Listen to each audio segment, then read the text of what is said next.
En mai 1945, la chute de Berlin n'a pas signifié sécurité ni paix. Pour des milliers de femmes, la fin de la guerre a ouvert un nouvel enfer. La défaite du Reich s'est mélangée avec une punition collective qui a déclenché des abus d'une ampleur difficile à dissimuler. Les rues en ruine et les abris souterrains se sont transformés en scènes de peur permanente. Il n'y avait pas de protection, pas d'autorité. Ce qui s'est passé ces semaines-là a laissé des marques qui ont survécu à des générations entières et qui ont rarement été reconnues dans la mémoire officielle de la guerre. Jusqu'où est allée la violence quand il n'y avait plus d'armée pour les défendre? Que révèlent les dossiers médicaux sur la souffrance cachée pendant des décennies? Pourquoi ce chapitre est-il encore ignoré dans la mémoire officielle de la guerre? Berlin en agonie, la ville des femmes. En avril 1945, Berlin avait cessé de fonctionner comme capitale. Après des années de bombardements incessants, la surface urbaine était dévastée. Plus de la moitié des bâtiments présentaient des dommages graves et des quartiers entiers avaient été réduits en décombres, bloquant les artères principales, obligeant la population à se déplacer par des sentiers improvisés entre les ruines. Les registres administratifs encore actifs montraient que la majorité des logements avaient subi un certain type de destruction. Une proportion considérable devenait complètement inhabitable. L'approvisionnement en eau et en électricité s'était effondré, avec des tuyaux éclatés sous des montagnes de débris et des centrales électriques détruites. Les égouts restaient bloqués, saturés de débris et de cadavres. La ville, qui était devenue un centre de pouvoir politique et culturel, se trouvait plongée dans une crise sanitaire totale. Dans les quartiers périphériques, la collecte des déchets avait disparu. Les rues accumulaient des détritus qui se décomposaient à l'air libre, attirant rats et mouches. Dans des zones comme Prenzlauer Berg et Neukölln, les conditions hygiéniques dégradées ont facilité l'apparition de dysenterie et de typhus. La population improvisait des latrines dans les parcs et les terrains vagues, tandis que les cours intérieures se transformaient en foyers de contamination. La faim dominait la vie quotidienne. Les rations officielles avaient été réduites à un niveau insuffisant pour soutenir la population. Les archives alimentaires conservées à Potsdam confirment que les réserves de céréales étaient à des niveaux historiquement bas au début du printemps. Le pain noir de mauvaise qualité, les navets gâtés, le chou fermenté et de petits morceaux de viande de cheval composaient le régime alimentaire habituel. Les enfants présentaient des signes clairs de malnutrition, jambes arquées, ventre gonflé et un aspect maladif visible dans les refuges. Les files devant les centres de distribution étaient interminables. Femmes et personnes âgées restaient pendant des heures sous la pluie ou le froid pour rentrer chez elles sans rien obtenir à manger. Dans les zones moins surveillées, la population a commencé à chasser les animaux domestiques et les oiseaux urbains. En quelques semaines, les chiens, les chats et les pigeons ont disparu des rues. Le marché noir offrait des aliments à des prix exorbitants. Montres, manteaux et bijoux de famille étaient échangés contre de petites portions de pommes de terre ou de beurre rance. Les hôpitaux pouvaient à peine fonctionner. Le complexe de la Charité, le plus grand de la ville, avait perdu plusieurs de ses pavillons sous les bombardements. Les sections encore debout manquaient de chauffage et d'électricité. Les salles d'opération dépendaient de générateurs portables peu fiables. En de nombreuses occasions, les chirurgiens étaient obligés d'opérer avec des lampes de poche ou des bougies. La pénurie d'anesthésie rendait chaque intervention une souffrance insupportable. Le manque de personnel médical aggravait la crise. De nombreux professionnels avaient fui ou avaient été envoyés au front. Des étudiants en médecine et des auxiliaires inexpérimentés s'occupaient de centaines de blessés. Les ambulances détruites obligeaient à transporter les patients en brouette, à vélo ou à dos d'homme. Les sous-sols des bâtiments en ruine se transformaient en hôpitaux improvisés. La composition de la population avait changé de manière drastique. Les recensements précédents enregistraient presque 3 millions d'habitants. Pour avril, plus d'1 million avaient fui ou étaient morts. La majorité de ceux qui restaient étaient des femmes, des enfants et des personnes âgées. Les hommes en âge militaire se trouvaient sur le front oriental, dans des camps de prisonniers ou étaient tombés au combat. Les quelques-uns qui restaient étaient mobilisés dans le Volkssturm, des milices civiles formées par des adolescents et des hommes plus âgés armés de fusils obsolètes et de grenades à main. L'absence d'hommes avait transformé Berlin en une ville dominée par les femmes. Elles supportaient le poids de la survie. Les mères s'occupaient de bébés sous-alimentés dans des abris sans chauffage. Les adolescentes cherchèrent de la nourriture parmi les décombres tout en portant de jeunes frères et sœurs. Les femmes âgées échangeaient le peu qui leur restait contre des médicaments de base. Les abris souterrains étaient la seule défense contre les attaques. Depuis 1943, la population s'était habituée à descendre chaque nuit dans des sous-sols et stations de métro. Au cours des derniers mois, ces espaces étaient saturés à des niveaux extrêmes. Les rapports de défense civile parlent de plus de 100 personnes entassées dans des espaces réduits sans ventilation. L'air devenait irrespirable et les excréments s'accumulaient dans des seaux métalliques qui étaient à peine vidés. Dans certains abris, des enfants et des personnes âgées sont morts d'asphyxie. Dans le métro, des milliers de familles vivaient dans des tunnels sombres entre des voies abandonnées. Matelas improvisés, eau sale et réserve minimale de pain rassis composaient le quotidien. L'odeur des corps non lavés et des restes de nourriture imprégnait l'atmosphère. Les trains avaient cessé de circuler et les quais s'étaient transformés en camps permanents. Le problème des cadavres non ramassés est devenu quotidien. Les équipes de nettoyage avaient cessé de fonctionner et les corps restaient des jours entiers dans les rues, gonflant sous le soleil et répandant une odeur nauséabonde. Dans certains quartiers, les habitants creusaient des fosses communes dans les parcs et terrains pour enterrer les victimes des bombardements. Les corps étaient recouverts de chaux, mais la puanteur persistait. Les rats proliféraient et le risque d'épidémies augmentait. La morale collective était à son comble. Des témoignages de réfugiés circulaient, racontant ce qui s'était passé en Prusse orientale et en Silésie après l'arrivée de l'armée rouge, meurtres, exécutions et abus contre la population civile. Bien que certains doutaient de ces histoires, la plupart craignaient qu'elles ne soient vraies.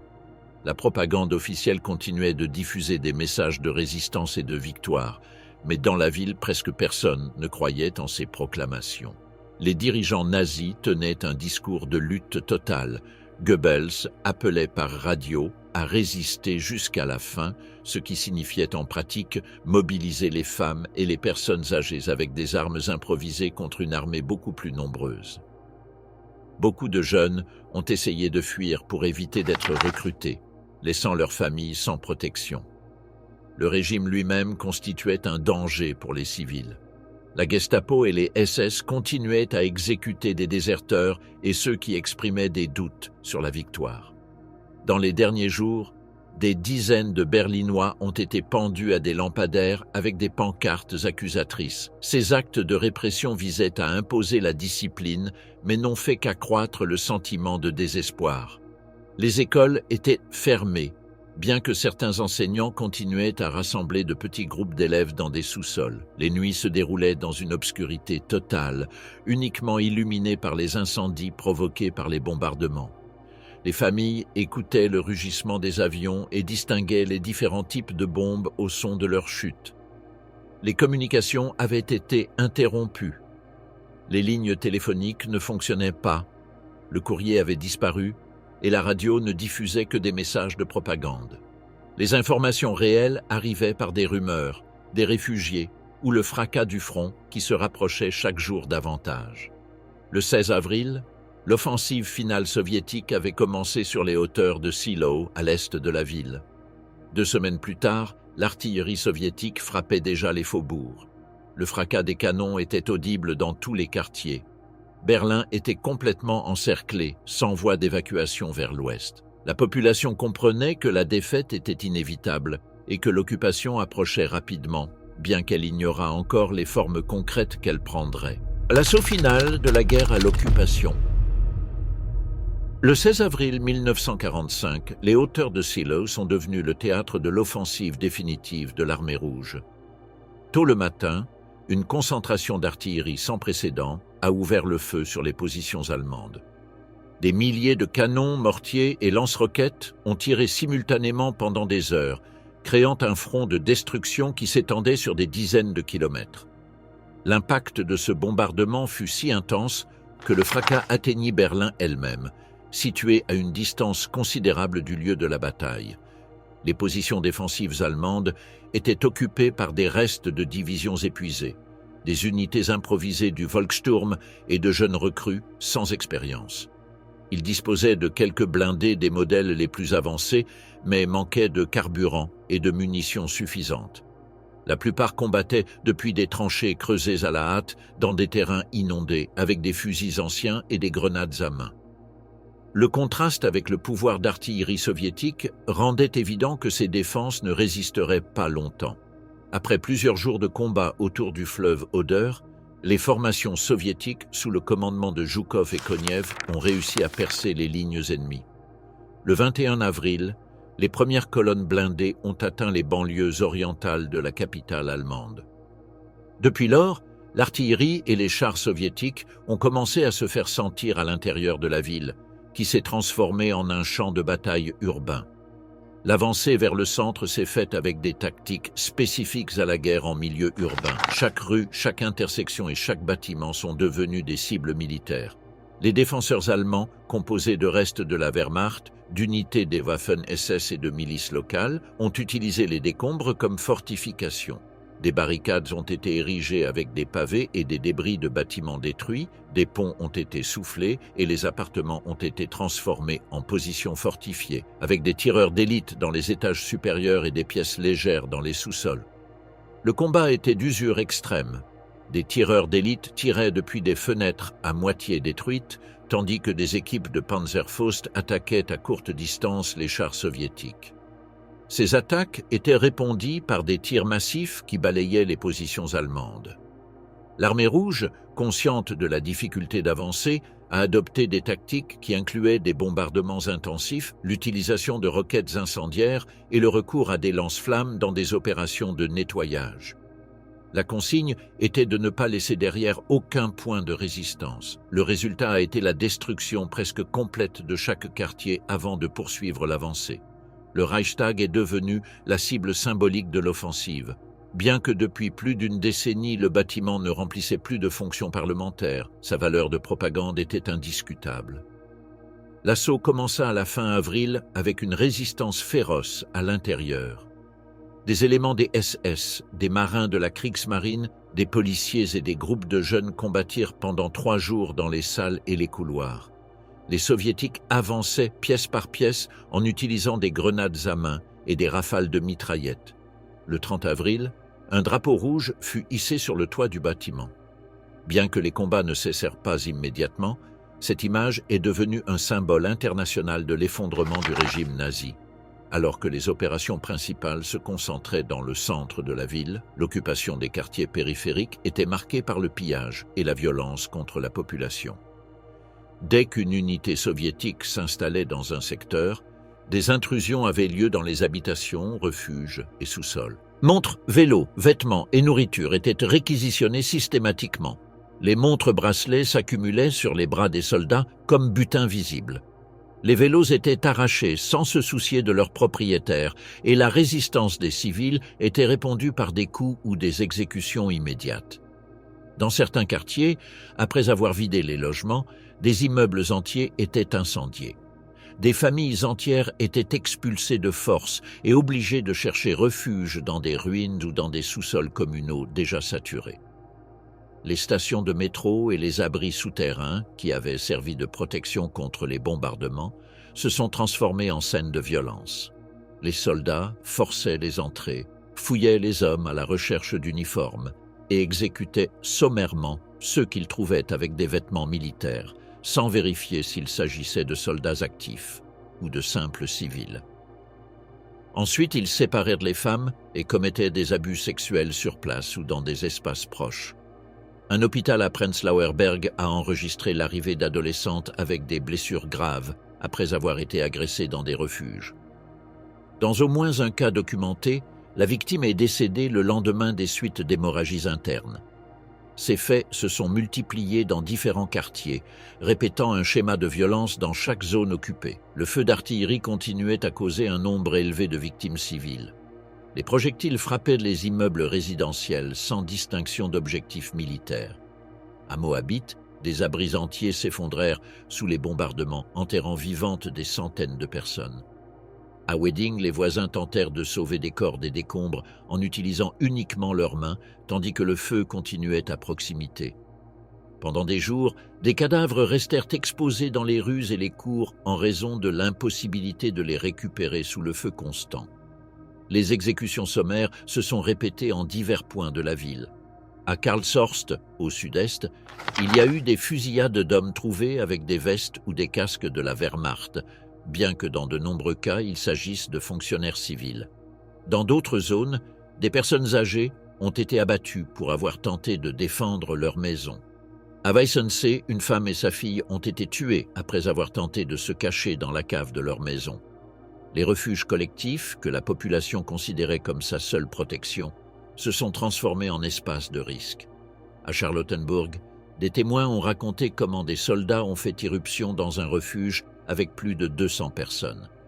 Après avoir fouillé et frappé les hommes, ils ont emmené plusieurs jeunes femmes et les ont agressées à l'extérieur, tandis que le reste restait menacé avec des armes. À Neukölln et Friedrichshain, des situations similaires ont été documentées, où la présence massive de familles entassées facilitait la violence contre les plus vulnérables. La dynamique de combat et d'occupation se répétait dans chaque district. Bombardements, affrontements maison par maison, pillages et violences contre la population. Pour les civils, il n'existait aucun endroit sûr. Les ruines qui en apparence pouvaient servir de refuge se transformaient en pièges et les refuges souterrains cessaient de garantir une protection. Le 2 mai, après des semaines de siège, la résistance organisée s'est effondrée. Le général Weidling, à la tête des dernières forces défensives, a signé la capitulation inconditionnelle. Berlin est devenue une étendue de ruines fumantes. La combinaison de combats urbains, d'exécutions, de pillages et de violences systématiques avait transformé la ville en un espace dominé par la destruction et l'occupation militaire, avec une population civile prise au piège dans une situation de complète impuissance. Vengeance planifiée, la haine soviétique comme arme. L'armée rouge qui a franchi les frontières de l'Allemagne en 1945 l'a fait charger de ressentiments accumulés après 4 années de combat sur le front oriental. L'invasion allemande, commencée en juin de 1941, n'avait pas été une campagne conventionnelle, mais une guerre conçue dès le début comme un processus d'extermination. Les directives du haut commandement nazi établissaient qu'il fallait anéantir ce qu'il définissait comme l'ennemi bolchevique et juif, et cette vision s'est traduite par des politiques de violence systématiques contre des millions de civils soviétiques. Le siège de Leningrad s'est prolongé pendant presque 3 ans, avec une population qui a survécu à des hivers extrêmes sous des bombardements constants et une quasi-totalité de manque de nourriture. Les archives soviétiques confirment que chaque jour, des milliers de personnes mouraient de faim ou de froid dans une ville devenue un symbole de résistance. En Ukraine et en Biélorussie, des dizaines de milliers de villages ont été détruits lors d'opérations de représailles ou en application de la politique de la terre brûlée. Dans des endroits comme Katyn, la population civile a été enfermée dans des granges et brûlée vive. Ces opérations n'étaient pas des actions isolées, mais des procédures planifiées par des unités régulières de la Wehrmacht en coordination avec les SS. La violence massive comprenait également des exécutions collectives. En septembre 1941, plus de 30 000 Juifs ont été assassinés à Babi Yar, un ravin près de Kiev. Le fusillade, organisé par une unité de l'Einsatzgruppe C avec le soutien de la Wehrmacht, s'est étendu sur plusieurs jours. Les victimes ont été forcées de se déshabiller avant d'être conduites au bord du ravin et exécutées en groupes successifs. Pendant des mois, ce même endroit est resté le théâtre de massacres. Le traitement des prisonniers de guerre soviétiques reflétait la même politique d'extermination. Des documents du commandement allemand stipulaient qu'ils ne devaient pas recevoir les protections habituelles. Des millions de soldats capturés ont été abandonnés sans nourriture ni abri dans des camps en plein air, et plus de 3 millions sont morts de faim, de maladie ou d'exécution. Ces expériences ont profondément marqué la société soviétique et les combattants eux-mêmes, qui, des années plus tard, avanceraient sur l'Allemagne. La bataille de Stalingrad, développée entre 1942 et 1943, a consolidé l'idée d'une résistance extrême face à l'envahisseur.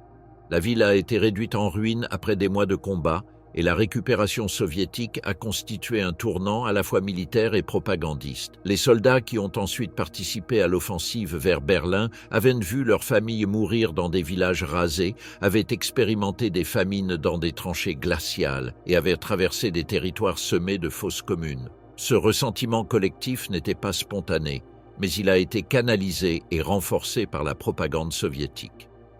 Depuis 1942, le journal Krasnaya Zvezda a publié des articles d'Ilya Ehrenburg qui incitaient explicitement à tuer l'ennemi. Ces textes circulaient largement parmi les troupes sous forme de brochures et de feuilles volantes, avec des phrases qui ordonnaient de tuer les Allemands en toutes circonstances. Bien que certains officiers aient critiqué la crudité de ces messages, ils n'ont jamais été censurés. La ligne officielle validait qu'il n'existait aucune différence entre soldats allemands et population civile. La propagande insistait sur le fait que tout le peuple allemand était coupable des crimes commis à l'Est. Les discours par radio et la distribution d'imprimés répétaient que chaque famille allemande avait collaboré d'une manière ou d'une autre à la machine de guerre du Reich. Des pamphlets distribués avant l'offensive en Prusse orientale affirmaient qu'il n'existait pas d'Allemands innocents et que les femmes et les personnes âgées étaient également responsables. Avec cette rhétorique, la frontière entre combattants et civils a été délibérément effacée. Le résultat fut que lorsque l'armée rouge pénétra sur le territoire allemand à l'automne 1944, elle le fit convaincu d'appliquer une punition collective légitime. Les exécutions sommaires de civils, les incendies de villages et la violence contre les femmes commencèrent immédiatement dans les régions occupées. Les journaux de guerre des unités soviétiques enregistraient ces faits avec des expressions euphémistiques comme « acte de justice spontanée » ou « réponse naturelle au fascisme », ce qui équivalait à une acceptation implicite de la violence comme partie intégrante de l'avance militaire. La tolérance envers ces comportements était soutenue par les plus hauts niveaux du pouvoir soviétique. Dans des conversations avec le leader yougoslave Milovan Djilas, Staline en est venu à justifier ouvertement que les soldats avaient le droit de s'amuser après tant d'années de combat. Cette affirmation, qui a été consignée dans les témoignages de Djilas, reflétait une position officielle qui excluait de traiter les agressions sexuelles comme un problème disciplinaire. Les commandants en chef, comme Zhukov et Konev, étaient concentrés sur la rapidité de leurs avancées et sur la compétition pour arriver les premiers à Berlin. La discipline concernant le traitement de la population civile n'était pas une priorité. Bien que certains commandements intermédiaires aient tenté d'imposer des sanctions pour pillages et abus, ces cas étaient exceptionnels, les tribunaux militaires ont jugé un nombre réduit de soldats, surtout lorsque les victimes appartenaient à des pays alliés de l'Union soviétique. Dans le cas des femmes allemandes, les procès étaient presque inexistants. Les archives du NKVD enregistrent des sanctions contre les soldats pour le vol d'objets tels que des montres ou des bicyclettes, mais pas pour des agressions sexuelles. Cette différence montre que les préoccupations du commandement se limitaient au pillage de biens, tandis que la violence contre les civils était considérée comme une conséquence tolérée de la guerre. Des documents déclassifiés des décennies plus tard confirment que, dans les rapports internes, on reconnaissait que les abus étaient généralisés, bien qu'il fût recommandé de ne pas insister sur eux pour ne pas affecter le moral de combat. Même des maréchaux de prestige, comme Rokossovski, ont admis en privé qu'il n'était pas possible de contenir des troupes qui avaient subi la perte de leur famille aux mains de l'armée allemande. Des déclarations comme celle-ci montrent que le haut commandement acceptait la violence contre les civils comme un effet inévitable. Les rapports envoyés à Moscou décrivaient les abus comme des incidents isolés sans en refléter le caractère massif. Un document daté de mai 1945 affirmait que la conduite des troupes était exemplaire compte tenu des circonstances du combat, ce qui démontre la minimisation systématique des faits. La combinaison de haine accumulée, de propagande orientée vers la vengeance et de tolérance de la part du pouvoir politique et militaire a créé un contexte où les crimes contre les civils allemands ont été normalisés. Les soldats soviétiques agissaient convaincus qu'ils exécutaient une justice historique, et l'absence de sanctions officielles consolidait cette perception. Le discours d'Ehrenburg, les déclarations de Staline et la permissivité du commandement ont transformé la violence en un composant intégré de l'offensive, sans qu'elle soit perçue comme une déviation de l'objectif militaire. La chasse nocturne, violations en masse. Après la reddition de Berlin le 2 mai 1945, la violence contre la population civile ne s'est pas arrêtée avec le silence des armes. Au combat a succédé un schéma d'abus généralisé, y compris des agressions sexuelles massives commises par des soldats de l'Armée rouge contre des femmes de tous âges. Les attaques ont eu lieu dans des abris, des logements privés, des sous-sols et des rues de différents quartiers et ont affecté des dizaines de milliers de victimes dans les premières semaines de l'occupation. Pendant la nuit, une dynamique répétitive s'est établie. Des groupes de soldats, souvent en état d'ébriété après avoir pillé des entrepôts et des dépôts de liqueurs, parcouraient des quartiers entiers à la recherche de femmes. Les refuges souterrains qui avaient servi de protection lors des bombardements sont devenus des cibles habituelles. Les portes étaient de forcées à coups ou avec des explosifs, et une fois à l'intérieur, les hommes étaient battus ou maîtrisés, tandis que les femmes étaient sélectionnées pour être agressées sur place ou entraînées vers l'extérieur. Les témoignages reflètent que la violence se développait de manière ouverte, sans tenir compte de la présence d'enfants, de personnes âgées ou de membres de la famille. Le journal anonyme connu sous le nom de « Une femme à Berlin », écrit par une journaliste résidant dans la ville, décrit comment des groupes de soldats faisaient irruption nuit après nuit dans les sous-sols où des dizaines de personnes se réfugiaient. Les femmes étaient violées à plusieurs reprises en l'espace de quelques heures, certaines jusqu'à une vingtaine de fois en quelques jours. L'auteur a relaté les tentatives désespérées de dissimuler la condition féminine en coupant les cheveux, en se couvrant de suie ou en portant des vêtements masculins, sans réussir à éviter les attaques. Les hôpitaux ont enregistré les conséquences immédiates. Le complexe de la Charité a documenté une augmentation abrupte des patients avec des lésions internes graves, des hémorragies et des traumatismes associés à des agressions sexuelles multiples. Avec un personnel réduit et des ressources limitées, les médecins soignaient des adolescents avec des déchirures nécessitant une chirurgie urgente et des femmes âgées avec des lésions fatales. Un rapport de Prenzlauer Berg du 12 mai consignait plus de 30 patients en une seule journée, dont 5 sont morts dans les 48 heures suivantes. La Croix-Rouge internationale a recueilli des témoignages et des observations lors d'une visite en juillet 1945. Leur rapport indiquait que les victimes à Berlin pouvaient se compter par dizaines de milliers, bien qu'ils avertissent que de nombreuses femmes ne se rendaient pas dans les centres médicaux par peur, honte ou simple impossibilité de se déplacer dans une ville dévastée. La violence ne distinguait pas d'âge. Des cas de filles de moins de 14 ans et de femmes âgées attaquées par des groupes de soldats ont été enregistrés. Un médecin berlinois a relaté la mort d'une veuve de 72 ans qui est décédée quelques jours plus tard en raison d'infections dérivées de l'agression. Un autre cas documenté par des journalistes internationaux décrivait une fille de 13 ans qui est morte des suites d'hémorragies internes après avoir été violée. Ces épisodes reflètent l'absence de limites dans le choix des victimes. La répétition était un autre élément central. De nombreuses femmes étaient attaquées par plusieurs soldats à la suite, et ensuite étaient à nouveau agressées lors de nuits suivantes par d'autres groupes. Cette dynamique a établi un climat de terreur continu. Face à l'impossibilité d'éviter les incursions, certaines ont choisi d'établir des liens forcés avec un officier soviétique en particulier, cherchant à se protéger des attaques collectives. Le propre journal Une femme à Berlin reprend la phrase « Mieux vaut un Russe fixe qu'une demi-douzaine chaque nuit », reflet de cette stratégie désespérée de survie. Les abris communautaires sont devenus des endroits particulièrement vulnérables. À Neukölln, un groupe de soldats est entré dans un sous-sol avec plus de 200 personnes, a frappé les hommes présents et a emmené plusieurs femmes pour les violer dans la rue. À Pankow, l'agression simultanée d'une mère et de sa fille adolescente devant des membres de la famille qui ne pouvaient pas intervenir a été documentée. À Charlottenburg, un homme de 55 ans a été exécuté après avoir tenté d'empêcher un soldat d'emmener sa jeune épouse. L'impunité était presque totale. Les tribunaux militaires soviétiques ont sanctionné dans certains cas le vol d'objets tels que des montres ou des vélos, mais il y a eu à peine de condamnations pour violences sexuelles contre les femmes allemandes. Ce n'est que lorsque les victimes étaient de pays alliés, comme la Pologne ou la Tchécoslovaquie, que des punitions exemplaires ont été prononcées. À Berlin, les plaintes des civils étaient ignorées ou rejetées par les patrouilles d'occupation. Les chiffres concernant l'ampleur de ces agressions font encore l'objet de débats historiographiques, mais des recherches basées sur des dossiers médicaux et des témoignages estiment qu'à Berlin, au moins 100 000 femmes ont été violées au cours du printemps et de l'été 1945. D'autres études portent ce chiffre à 130 000 ou plus, en tenant compte du grand nombre de cas non signalés.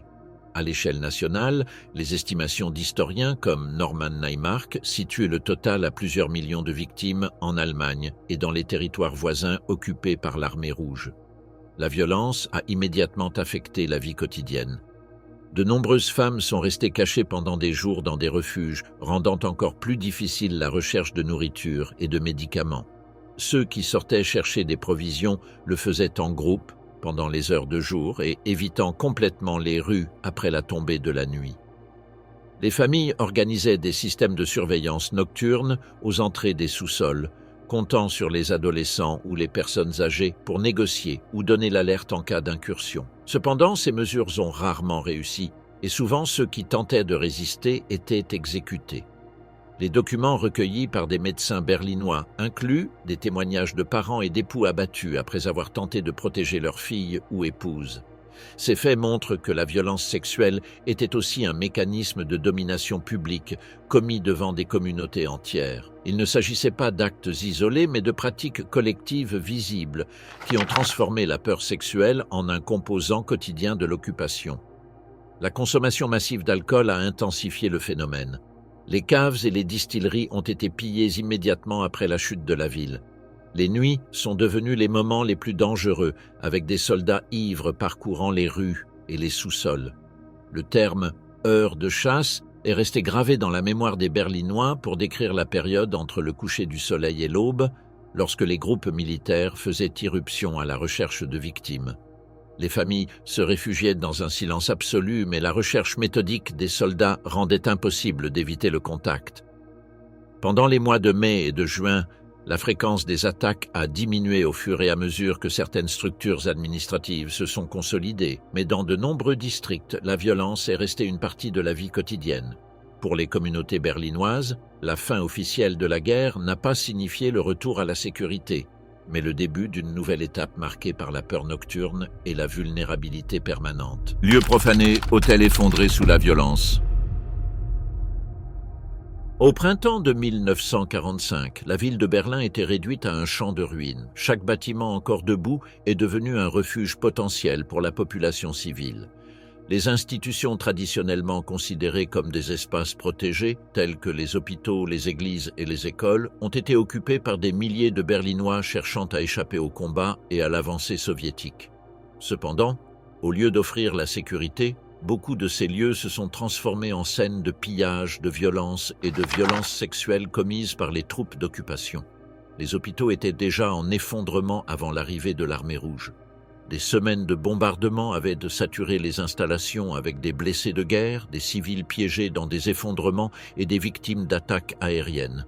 Après le 2 mai, la situation s'est aggravée avec l'arrivée massive de femmes qui avaient subi des agressions sexuelles. L'hôpital universitaire de la Charité, le plus grand de la capitale, a enregistré une augmentation dramatique de patients avec des lésions internes, des fractures multiples et des traumatismes sévères. Les médecins manquaient d'anesthésie, d'antibiotiques et de matériel chirurgical, ce qui faisait que beaucoup mouraient quelques heures seulement après leur admission. Le docteur Walter von Bayer a décrit dans ses notes médicales l'arrivée quotidienne d'adolescentes et de femmes âgées, avec des blessures qu'il qualifiait d'irréparables. Ces registres mentionnent des déchirures internes si graves qu'elles nécessitaient des chirurgies reconstructives impossibles dans les conditions existantes. Le personnel de santé n'était pas non plus protégé par sa fonction. Des infirmières ont été attaquées dans les propres hôpitaux, comme ce fut le cas à Prenzlauer Berg, où des soldats ont fait irruption à l'aube, ont frappé des patients qui ont essayé d'intervenir et violé 4 infirmières dans des salles adjacentes. Des situations similaires se sont répétées à Moabit et Friedrichshain, où médecins et chirurgiens ont été obligés d'assister à des abus sans pouvoir les empêcher. Les rapports internes de ces hôpitaux montrent que, pendant la première quinzaine de mai, plus de la moitié des admissions féminines étaient liées à des violences sexuelles. Les médecins ont dû combiner le traitement des blessures de guerre avec des infections vénériennes, des grossesses forcées et des traumatismes graves. Les couvents catholiques et protestants, qui avaient ouvert leurs portes pour accueillir des réfugiés, ont également été ciblés par des raids. À Pan Cove, des soldats ont fait irruption dans un couvent avec plus de 40 femmes civiles et religieuses, ont frappé celles présentes et les ont violées sans distinction. Des témoignages paroissiaux décrivent la destruction d'autels, la profanation d'objets liturgiques et la consommation de vin de messe avant les agressions. À Neukölln, une attaque similaire contre un couvent de femmes a été documentée. Les soldats ont détruit des crucifix et ont attaqué les religieuses dans la chapelle elle-même. Même les femmes âgées ont été victimes. Une nonne de 65 ans a raconté avoir été violée avec 3 compagnes, tandis qu'à Lankwitz, plusieurs religieuses ont contracté la syphilis et sont mortes des mois plus tard sans traitement. Dans d'autres cas, des religieuses qui ont survécu se sont suicidées quelques jours plus tard, incapables de faire face aux séquelles. Ces faits montrent que ni l'âge ni le statut religieux n'offraient de protection. Les églises, utilisées comme refuges improvisés pendant les combats, ont été également profanées. À Charlottenburg, une église qui abritait plus de 200 personnes a été prise d'assaut la nuit du 3 mai. Plusieurs femmes ont été séparées de leurs familles et violées dans le chœur, tandis que les soldats détruisaient des images religieuses et utilisaient les bancs comme barricades. À Mitte, un pasteur luthérien a noté dans son journal que 2 femmes réfugiées dans sa paroisse ont été agressées sexuellement et sont mortes quelques jours plus tard d'infection. Calices, croix et ornements liturgiques ont été pillés comme butin, et des confessionnaux ont été utilisés comme lieu pour commettre des agressions. La symbolique religieuse, loin de freiner les abus, a été l'objet de destructions délibérées. Des soldats brisaient les autels avec des haches, arrachèrent des pages de Bible pour faire des feux et buvaient de l'alcool sacramentel tout en commettant des viols. La sacralité des temples a été complètement annulée sous la logique de l'occupation militaire. Les écoles, fermées depuis plusieurs semaines auparavant, étaient également occupées par des familles entières qui les considéraient comme des refuges relativement sûrs face aux bombardements. Les salles de classe se transformaient en dortoirs collectifs improvisés. Cependant, ces concentrations de civils devenaient des cibles de raids. À Friedrichshain, un groupe d'élèves de 15 à 17 ans a été attaqué pendant 3 nuits consécutives. Les jeunes filles ont été violées dans les couloirs et les salles de classe, tandis que les enseignants restaient sous menace armée. À Lichtenberg, un gymnase scolaire utilisé comme refuge a été le théâtre d'une attaque au cours de laquelle les soldats ont séparé toutes les femmes de moins de 40 ans et les ont agressées dans les salles adjacentes, tandis que les personnes âgées et les enfants restaient détenus dans la cour. Les enseignantes non plus n'ont pas été respectées pour leur fonction éducative. À Moabit, des enseignantes qui avaient la charge d'élèves évacués ont été attaquées dans les salles de classe en présence de leurs élèves. L'hôpital Saint-Hedwig, administré par des religieuses, a subi un épisode particulièrement grave lorsque des soldats ont fait irruption dans les salles de maternité. Des femmes qui venaient d'accoucher ont été violées dans leur lit et plusieurs sont mortes à cause d'hémorragies postpartum aggravées par les agressions. Les nouveau-nés ont été laissés sans soins pendant des heures et certains sont morts par manque de soins. À Prenzlauer Berg, une école transformée en hôpital de campagne a été envahie par des troupes qui ont violé aussi bien des patientes que des bénévoles. La surpopulation et la présence de blessés graves n'ont pas empêché les abus. Ces épisodes démontrent qu'aucune fonction institutionnelle, sanitaire, religieuse ou éducative n'offrait de protection. Le contraste entre la nature de ces institutions et la violence à laquelle elles ont été soumises met en évidence l'ampleur de l'effondrement moral et normatif.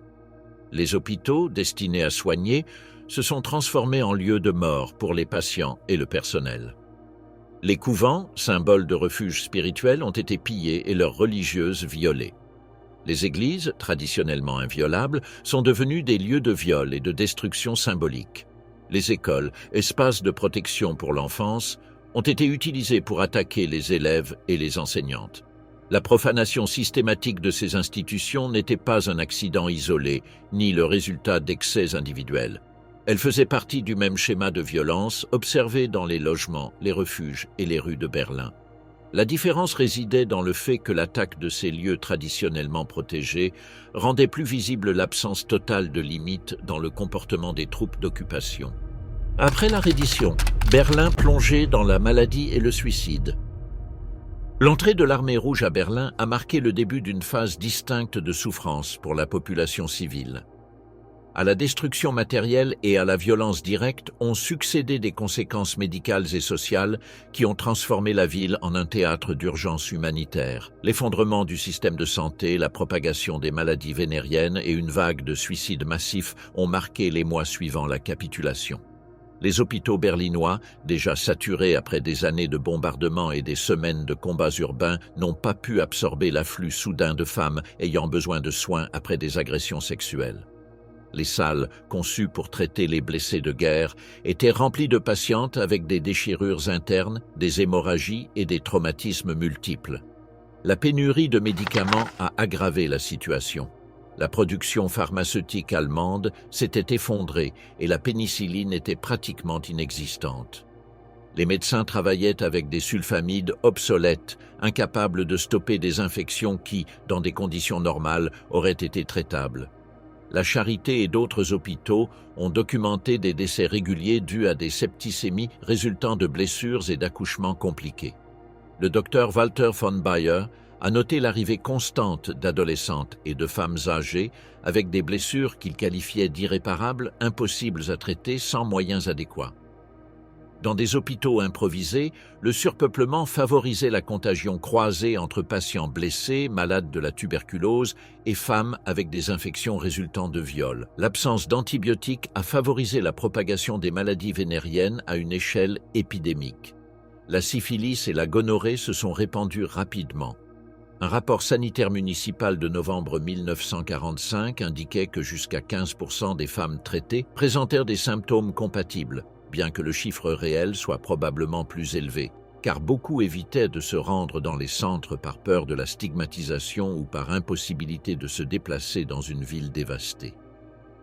Les hôpitaux de Moabit, Friedrichshain et la Charité recevaient chaque jour des dizaines de femmes atteintes de syphilis primaire ou de gonorrhée compliquée. Faute de pénicilline, les médecins avaient recours à des traitements au sel de mercure ou de bismuth, avec des effets secondaires graves et une efficacité limitée. Les résultats étaient décourageants. Infections chroniques, stérilité, lésions cutanées et neurosyphilis à des stades avancés. Des observateurs de la Croix-Rouge internationale ont confirmé l'ampleur de cette épidémie lors de leurs inspections en été, décrivant des salles entières remplies de jeunes patientes avec de la fièvre persistante, des douleurs abdominales et des ulcères génitaux. À cette crise s'est ajoutée une augmentation dramatique des grossesses forcées. De nombreuses femmes ont cherché à les interrompre par des avortements clandestins. Le manque de médecins disponibles et de ressources sûres a conduit à la pratique de procédures domestiques avec des objets pointus, des produits chimiques ou des mélanges de plantes d'efficacité incertaine. Les tentatives infructueuses provoquaient des hémorragies incontrôlables et des septicémies mortelles. Un rapport des autorités d'occupation en 1946 estimait que plus d'un cinquième des décès féminins hospitaliers dans les mois suivants étaient liés de manière directe ou indirecte à des viols. Hémorragie, infection, avortement non sécurisé ou complications obstétricales. L'impact psychologique et social s'est réfléchi dans une vague de suicides sans précédent. Entre avril et juin 1945, les registres fragmentaires de la police et des paroisses situaient le chiffre à au moins 10 000. Des recherches ultérieures, comme celle de l'historienne Elke Sander, ont élevé les estimations à 15 000 dans la capitale seulement durant ces mois. Les motivations apparaissent dans les notes d'adieu et les témoignages, incapacité à supporter l'humiliation, peur de nouvelles agressions et stigmatisation par la communauté. Les cas enregistrés illustrent l'ampleur.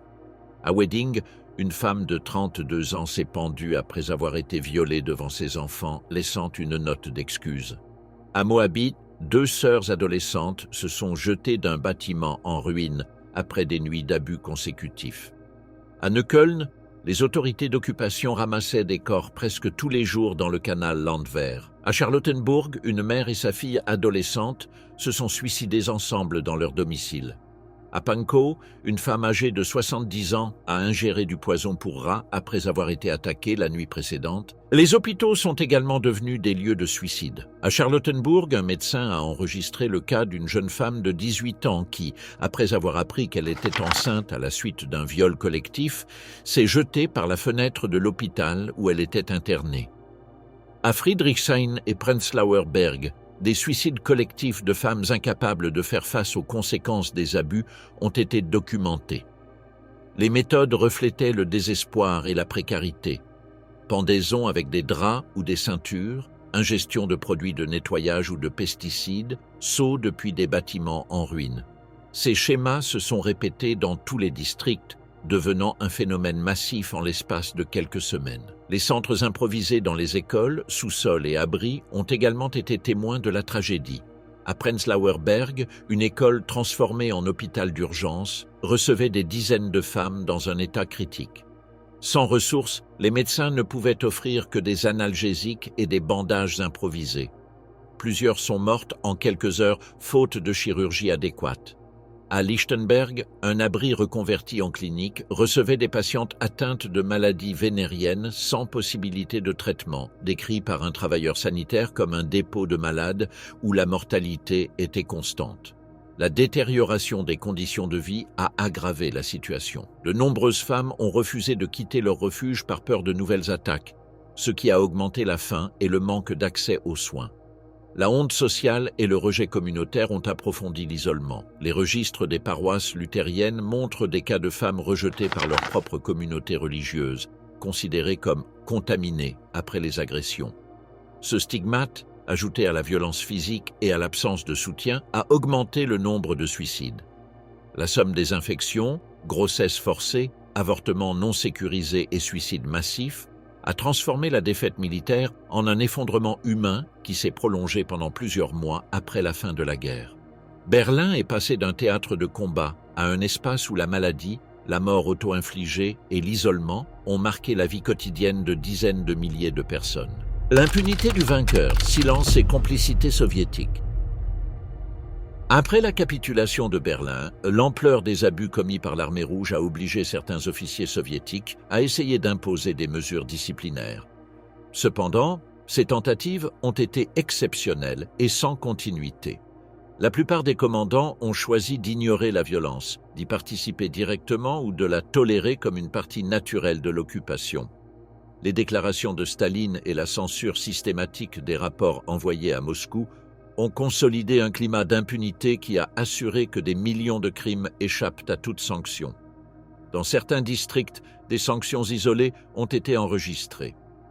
À Köpenick, un capitaine d'artillerie a expressément interdit à ses hommes d'attaquer des civils et a envoyé aux travaux forcés 2 soldats surpris en train de tenter un viol.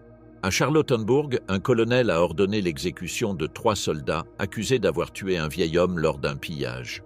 Bien que ces cas aient été documentés, ils ont eu un impact marginal. La grande majorité des unités opéraient sans supervision disciplinaire stricte.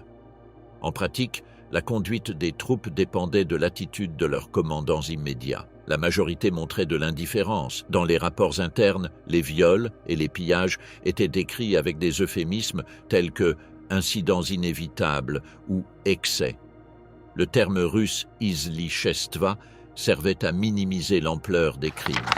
Dans des quartiers comme Pankow et Lichtenberg, les commandants locaux permettaient des raids nocturnes sans intervenir. Des témoignages recueillis après la guerre relatent que certains officiers sélectionnaient des jeunes femmes pour usage personnel et livraient le reste des prisonnières à leurs subordonnés comme forme de récompense. La complicité s'étendait dans toute la hiérarchie. Les lieutenants et capitaines qui avaient la capacité d'imposer la discipline ignoraient les abus ou y participaient, tandis que quelques-uns appliquaient des punitions exemplaires. La norme était la tolérance ou la participation directe. Les archives militaires conservent de nombreux registres de sanctions pour désertion ou insubordination, mais il y a à peine des mentions de punitions pour violences sexuelles contre la population allemande. La permissivité était soutenue par les plus hautes autorités. En avril 1945, Staline déclara à Milovan Djilas qu'un soldat qui avait traversé des milliers de kilomètres de combat avait le droit de s'amuser avec une femme ou de prendre un bibelot. Cette affirmation reflétait que la violence sexuelle n'était pas considérée comme un problème disciplinaire, mais comme une conséquence naturelle de la guerre. La déclaration annulait toute possibilité de mesures systématiques de contrôle. D'autres dirigeants partageaient cette vision. Rokossovski a admis en privé qu'il était impossible et contre-productif de contenir des troupes qui avaient vu mourir leurs familles sous l'occupation allemande.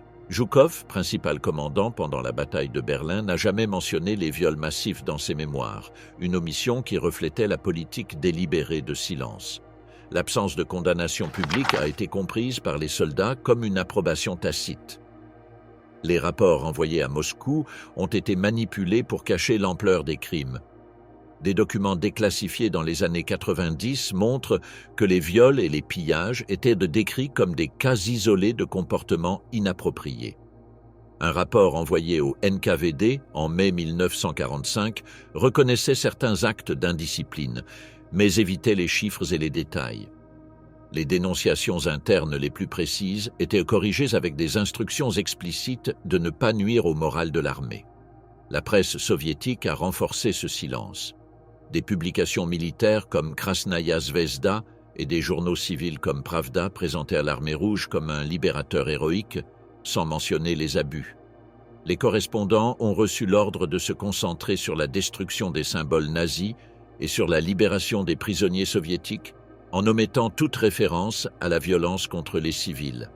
À la différence de ce qui s'est passé dans les zones d'occupation occidentale, où les tribunaux militaires ont condamné certains soldats pour des crimes contre des civils, dans le cas soviétique, il n'existe aucune preuve de procès systématique pour viol en Allemagne. À Berlin, aucun dossier de tribunaux militaires jugeant des soldats pour des abus contre des femmes allemandes n'a été trouvé. Les rares punitions documentées étaient des exécutions sommaires isolées, et presque toujours lorsque les victimes étaient des citoyennes de pays alliés comme la Pologne ou la Tchécoslovaquie. La population allemande percevait clairement la différence. Tandis que les femmes des nations considérées comme amies pouvaient bénéficier d'une certaine protection, les Allemandes étaient traitées comme une partie du butin de guerre. Cette distinction reflétait une logique de punition collective. Les femmes allemandes ne méritèrent pas de protection parce qu'elles appartenaient à la nation agresseur. L'impunité était totale. Aucun commandant soviétique de haut rang n'a été tenu responsable des crimes commis sous son commandement, ni pendant la guerre, ni dans les décennies suivantes. L'absence de poursuites judiciaires a consolidé un silence institutionnel qui s'est maintenu pendant toute la guerre froide.